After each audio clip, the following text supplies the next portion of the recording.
Hello Cowboys fans! More Dallas Cowboys news is coming. Don't forget to like and subscribe to the channel so you don't miss any Cowboys news. Stop covering someone's ass. Rex Ryan criticizes referees at Cowboys vs. Lions game, calls for accountability on controversial calls. Official Brad Allen is facing heavy scrutiny for incorrectly assuming that Dan Skipper, rather than Taylor Decker, was declared eligible during a crucial play in the Detroit Lions vs. Dallas Cowboys game. Video evidence clearly shows Decker approaching the referees after being instructed to do so by quarterback Jared Goff. Despite ESPN's overhead camera angle providing a clear view of Decker's report to the referees, Brad Allen, the crew chief, maintained in his post-game report that Skipper was the one who reported himself eligible. ESPN analyst and former NFL coach Rex Ryan expressed strong disapproval, considering it completely unacceptable to blame the players in this situation. Ryan stressed that the players, including Goff and Decker, did everything correctly and criticized the tendency to shift the blame onto the players instead of admitting refereeing errors. The players did exactly what they were supposed to do, Ryan said. Every single one of them. From Jared Goff telling Taylor Decker to make a report.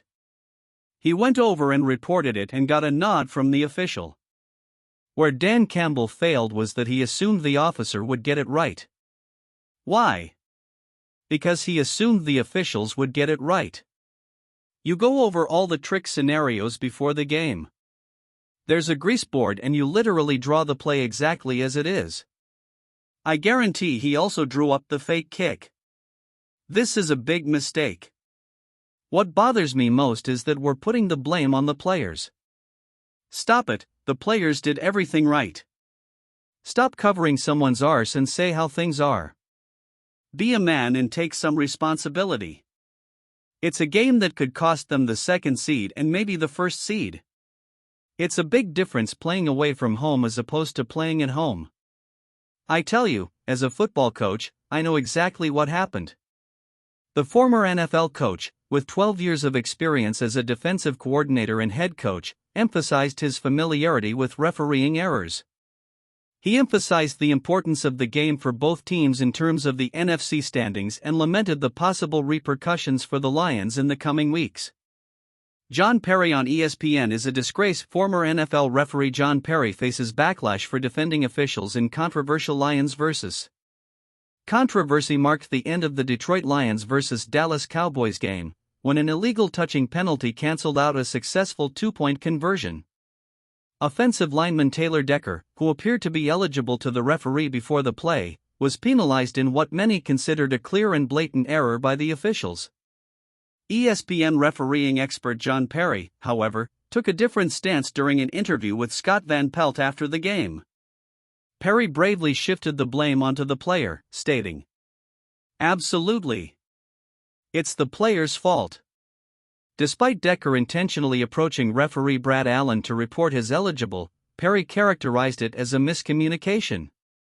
Perry continued, emphasizing the uniqueness of the play and stating, "You want to make sure the referee definitely knows what position you're playing."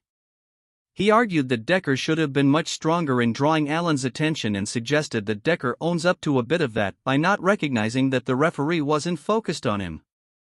"We'd like the player to come at him a lot harder than he did in this case," Perry said. "Brad's not looking at number 68, he's looking at number 70. Decker also recognizes a bit of that by recognizing, hey, Brad Allen's not looking at me. I need to make sure Brad knows. I understand, but you don't want to be doing jumping jacks and saying I'm eligible, because then you're drawing attention to the fact."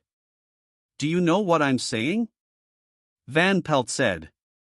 "I can certainly identify with the anger on the Detroit side." Conclusions of the Lions' defeat to the Cowboys. Somewhere in the disappointment and anger over a decision that took away what the Detroit Lions thought was the winning play, there was a truism in sports expressed by head coach Dan Campbell. "We made a lot of critical mistakes that shouldn't happen until the end," Campbell said on Saturday night in a post-game interview. Unfortunately for Campbell and his team, the result was decided by the referees. The winning catch on a two-point conversion by tackle Taylor Decker was overturned. Referee Brad Allen said after the game that Decker did not follow proper procedure to identify himself as an eligible receiver on the successful two-point play. In the end, the Lions went home with a 20-19 loss. The Lions are 11-5 and clinched first place in the NFC North a week ago. The Cowboys are 11-5 with a chance to win the NFC East. This week's Monday Countdown looks at how the decision on the two-point conversion wasn't the only questionable call in Saturday night's game. Campbell had a few that could be debated.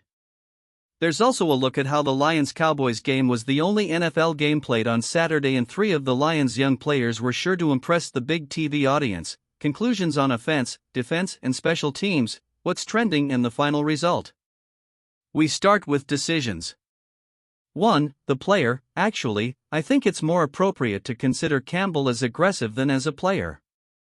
Here are 3 plays that stood out.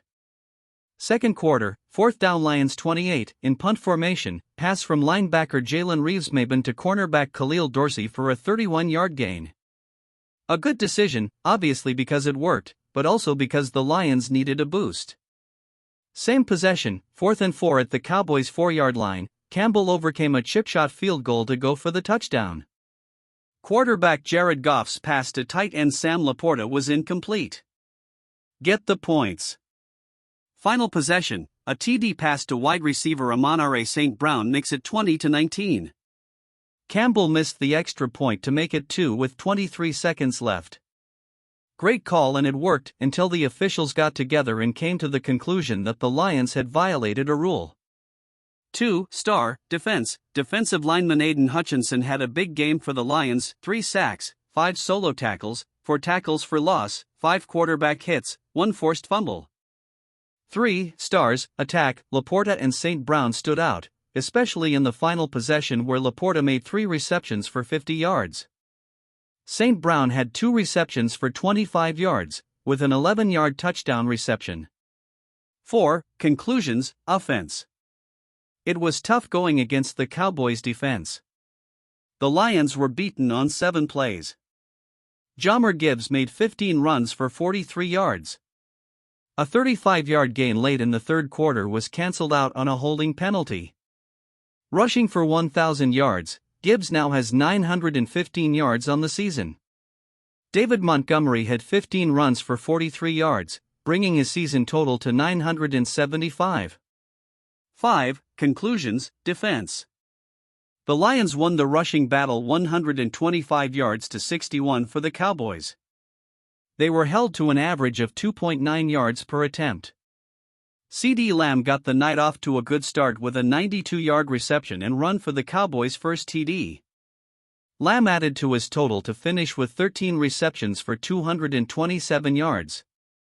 QB Dak Prescott was tied for second on the Cowboys' rushing list. He had 2 runs for 5 yards. 6. Conclusions. Special teams. It was a good, productive day for the Lions' special teams, as follows. The obvious, the fake kick put the Lions in place to add points, but they passed on a basket and ended up with no points. Jack Fox averaged 48.8 yards on 4 punts, with a long punt of 70. Khalif Raymond had a long return of 25 yards. 7. What's trending? Above, the hat trick of sacks by Hutchinson. He's making a statement at the end of the season. Down, a 1-point loss to the Cowboys. So close. Par, St. Brown, 6 receptions on 8 targets, 90 yards, and a big TD. A typical good day for him. 8. Conclusion. The Lions are showing they can compete with anyone. Like the news? Comment. Don't forget to like and subscribe to the channel so you don't miss any Dallas Cowboys news.